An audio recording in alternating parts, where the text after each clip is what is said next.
The Duke realized it 2 steps before the altar. Not from her face. Faces could be changed by time, by grief, by careful presentation. Not from her name. Names could be altered, softened, hidden beneath distant branches of family lines. He realized it from the way she held her hands. Still, controlled, as if she had learned early that movement invited attention, and attention invited danger. Adrian Veermont stopped walking, only for a fraction of a second, long enough for instinct to sharpen, long enough for memory to strike, long enough to know this was not a coincidence. This is unnecessary, his advisor murmured under his breath, mistaking the pause for reluctance. The match secures the northern contracts. Adrian did not respond, because the contracts had already vanished from importance. Because the woman waiting at the altar was the daughter of the man who had tried to destroy him, Lady Elena Ravenscroft, though tonight she was introduced as Elena Marlowe. Convenient, carefully arranged, deliberately concealed. The chapel stretched in cold symmetry around them, filled with nobles who smelled power shifting but did not yet understand how. Candles flickered, whispers hovered, and at the center, she stood. White woman, late 20s, pale luminous skin, dark blonde hair styled in a controlled low arrangement beneath a lace veil, soft but composed features, light gray-blue eyes that did not lift toward him immediately. She did not tremble. She did not search his face. She did not perform innocence. Which meant, she knew. Adrian resumed walking. Because stopping would have created questions. Because questions would have created attention. Because attention would have revealed truth. And truth would have burned everything. He reached the altar, turned to face her. For the first time, her eyes met his. No fear, no surprise. Just recognition, and something beneath it. Resignation. Yes, she knew exactly who he was. Which meant she knew what this marriage could become. And she still stood there. Interesting. Do you take? Yes. The word came from him before the priest finished. A ripple of surprise moved through the chapel. Elena did not react. To be your lawfully wedded wife? Yes, she said quietly. Her voice was soft. Steady. Too steady for a woman walking into uncertainty.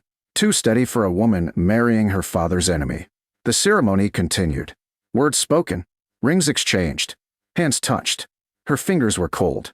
Not trembling. Cold. When the priest invited the kiss, Adrian did not hesitate. He did not lean in for tenderness. He did not offer distance either. He placed his hand lightly at her jaw, lifted her chin, and kissed her. Not cruelly. Not gently. Something measured. Something intentional. A message. I know. Her breath caught for the smallest fraction of a second. Confirmation. She knew. And now she knew he knew. Perfect. The chapel erupted in polite applause. Ignorant applause. They believed this was alliance. Power. Security. They did not understand it was something far more dangerous. A collision. The carriage ride was silent. But not empty. Silence could mean absence. This silence was calculation. Elena sat across from him, hands folded in her lap, gaze steady but not challenging. She did not attempt conversation. Did not attempt explanation. Did not attempt defense. Which meant she was not foolish. Your father is thorough, Adrian said at last. Her eyes lifted slightly. My father is many things. That was not a denial. It was not meant to be. A pause. Did he send you willingly? A longer pause. No. Honest. Interesting. And yet you stand here. Yes. Why? She looked at him directly now. Because this question, this one mattered. Because refusal would not have changed the outcome. He studied her. Because that answer was not submission. It was understanding. And understanding was far more dangerous. You are aware of who I am. Yes. And what I did to your family. A flicker. There. Gone quickly. But real. You defended yourself.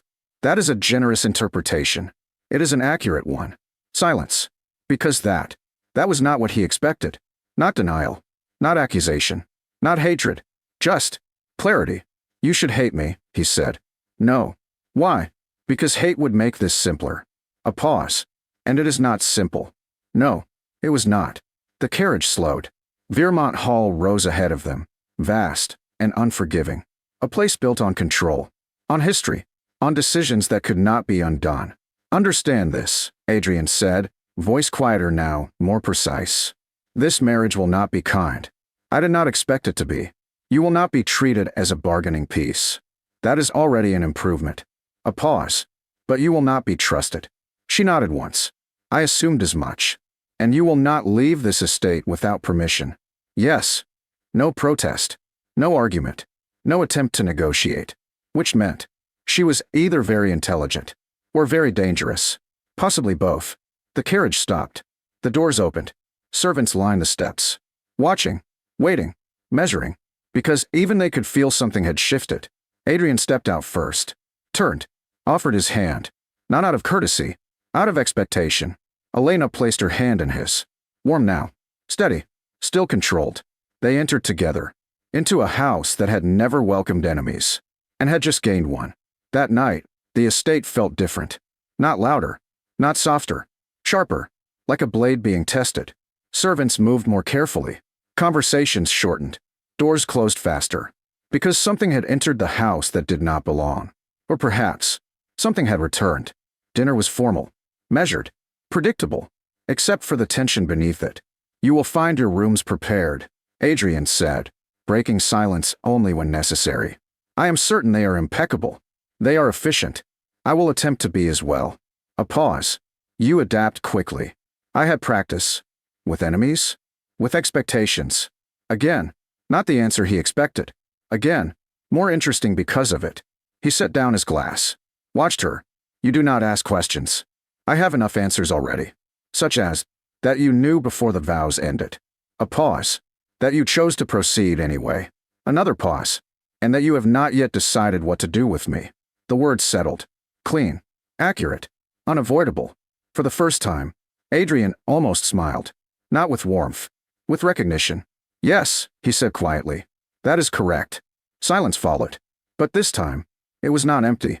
It was charged. Because now, they were no longer pretending. And whatever this marriage had been meant to be, it had just become something else entirely. By morning, the estate understood what the chapel had not. The Duke had married his enemy's daughter. No one said it aloud. But silence has a language. Servants bowed a fraction lower. Conversations ended a fraction sooner. Eyes lingered a fraction longer.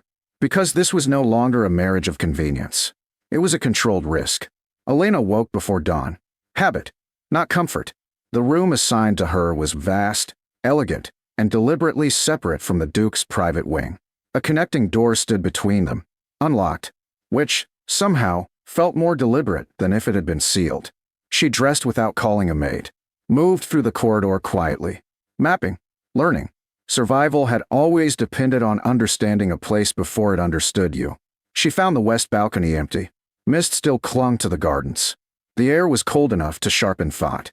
You rise early. She did not turn immediately, because she had already recognized the voice. Yes. Why? Because the house is quieter before it decides what to think of me. A pause behind her. Efficient. She turned then. Adrian stood a few steps away, coat unfastened, hair slightly disordered from wind rather than sleep. Less composed. More human. But no less dangerous. You expected me to remain in my rooms, she said. I expected you to choose observation over fear. And if I had chosen fear, I would have adjusted. That answer carried weight. Because adjustment, from a man like him, was rarely gentle. You have not decided yet, she said. On what? What I am to you. His gaze sharpened. You are my wife. That is a legal answer. It is also a practical one. And the personal answer? Silence. Because that was the question neither of them had approached yet. I have not decided, he said finally. Why not? Because you are not behaving as expected. A faint smile touched her mouth. I'm relieved. You should not be. I disagree. She stepped closer to the railing. Looked out over the estate. You expected fear, she said. Yes. You expected resentment. Yes. You expected distance. Yes. A pause. And you received none. No. Then perhaps the problem is not my behavior. He watched her. Carefully. Because that was not defiance. It was analysis. And what is the problem? You do not know how to treat someone who is not your enemy. The words landed cleanly. Too cleanly. Because they were true. I know exactly how to treat enemies, he said. Yes. And you believe that is insufficient here. I believe it is irrelevant. A longer silence. Wind moved softly through the balcony, carrying something quieter now. Less sharp. More uncertain. Days passed. Measured. Deliberate. Adrian did not restrict her movement, did not isolate her, did not confront her directly again. Instead, he observed the way she spoke to servants without condescension, the way she corrected a steward's ledger without drawing attention, the way she declined invitations from visiting nobles without seeking approval. She did not act like someone placed. She acted like someone who had chosen to stand. That difference, it mattered. You are not using this marriage. The words came during dinner one evening. Abrupt, direct. Elena looked up. I wasn't aware I had the option. You have access to influence. I have access to scrutiny. A pause. And I prefer to earn the first before risking the second. He studied her. You could repair your family's position. Yes. And you are not. No. Why? Because again. That question. Always why? Because I am not my father. The answer came simply. Without drama. Without apology. But it carried weight. Because it separated her from everything he had prepared himself to fight. You are his daughter, Adrian said. Yes. And that matters. It does. A pause. But it does not define me. Silence. Because that was not something he had allowed for. Not in his plans. Not in his expectations. Not in his defenses. The shift came slowly. Not in grand gestures. Not in sudden forgiveness. In moments. Small. Precise. Unavoidable. You missed a line. She did not look up from the book. You were reading over my shoulder. You were reading aloud. I was thinking aloud. Incorrectly. A pause. Your confidence is impressive. Your errors are consistent. That time, he smiled. Brief. Unintentional. Done quickly. But real. You should eat. I am. You moved food. That is a technical form of eating. That is not nutrition. A pause. You are persistent. You are neglectful. Silence. Then, I will eat. Progress. You corrected the accounts. They required correction. You did not inform anyone. It did not require recognition. A pause. You assume I would object. I assume you would notice.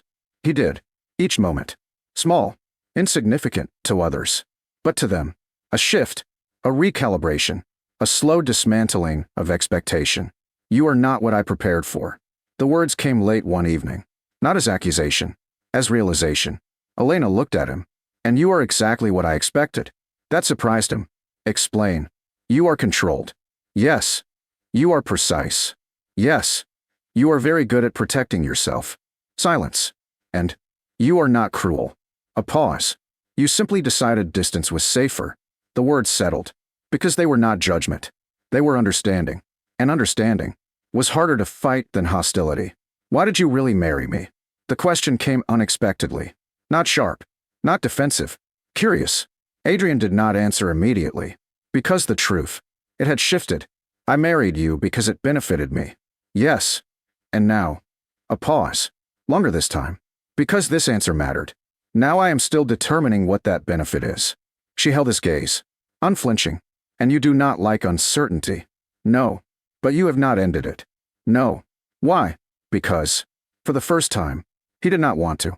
The realization settled quietly. But completely. You could leave, he said. She blinked. That is unexpected. This arrangement could be dissolved. And yet you do not suggest it. I am offering it. A pause. Freedom. The word lingered. Because it meant something different now. Because it was no longer escape. It was choice. Elena stood slowly. Moved around the table. Stopped in front of him. You still believe this is about control, she said softly. It is. No. A pause. It was. She held his gaze. Steady. Clear. And now. Now, she said. It is about whether you can accept that I am not here because I must be. Silence. And if you are not, I am here because I chose to stay. The word settled. Deeper than anything before. Because that changed everything. Adrian looked at her. Really looked. Not as an enemy. Not as a risk. Not as a problem to solve. But as something else. Something he had not accounted for. Something he had not prepared for. Something he had not expected to want. You are difficult, he said quietly. Yes. And you complicate everything. I try. A pause. Then. Stay. The word came before calculation. Before he could decide whether he should say it. Elena did not smile. Did not soften it. Why? Because this time. The answer mattered. Because I do not want to treat you as my enemy. A pause. And I do not know how to do that without you here.